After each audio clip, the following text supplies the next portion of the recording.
বাংলাদেশ জাতীয় দলের দুই ওপেনার সৌম্য সরকার ও তানজিদ তামিম দুজনেই খেলছেন ঢাকা প্রিমিয়ার ডিভিশন ক্রিকেট লিগে একই দলে লিজেন্ডস অফ রূপগঞ্জের হয়ে।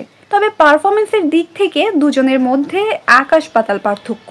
যেখানে তানজিদ তামিমের ব্যাটে রয়েছে প্রচুর রান আর আত্মবিশ্বাস, সেখানে সৌম্য সরকার রানের জন্য সংগ্রাম করে চলছেন।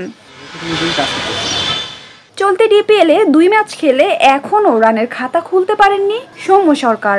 এক ম্যাচে মেরেছেন ডাক, অন্য ম্যাচে ব্যাট করারই সুযোগ পাননি। বল হাতে অবশ্য স্বীকার করেছেন 2 উইকেট। অন্যদিকে সতীর্থ তানজিদ তামিম রান করেছেন যথাক্রমে 65 ও 17। একটি ম্যাচে অপরাজিত থেকে দলকে জিতিয়ে ছেড়েছেন মাঠ। চ্যাম্পিয়ন্স ট্রফিতেও বাংলাদেশের হয়ে কোনো রান করতে পারেননি সৌম্য সরকার। ভারতের বিপক্ষে একমাত্র ম্যাচে সুযোগ পেয়েও মেরেছেন ডাক। অবশ্য তানজিদ তামিমও বলার মতো তেমন কিছু করতে পারেননি চ্যাম্পিয়ন্স ট্রফিতে। ভারতের বিপক্ষে 25 ও নিউজিল্যান্ডের বিপক্ষে খেলেছেন 24 রানের ইনিংস।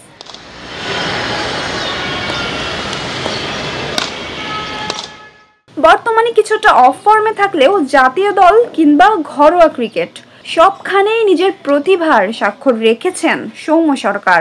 2019 সালে শেখ জামাল ধানমন্ডি ক্লাবের বিপক্ষে অপরাজিত 208 রান করেছিলেন আবাহনীর হয়ে খেলা এই ব্যাটার।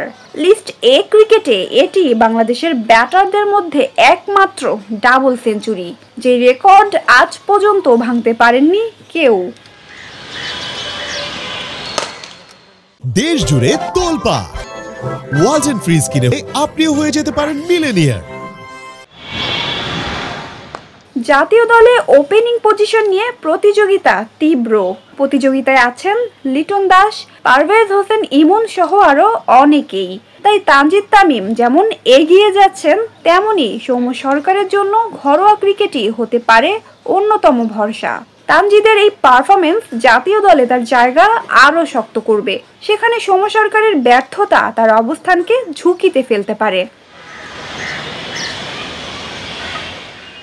সৌম্য সরকার কি পারফরমেন্স ফিরিয়ে এনে জাতীয় দলে জায়গা ধরে রাখতে পারবেন, নাকি তানজিদ তামিমের ব্যাট থেকেও আসবে আরও চমক?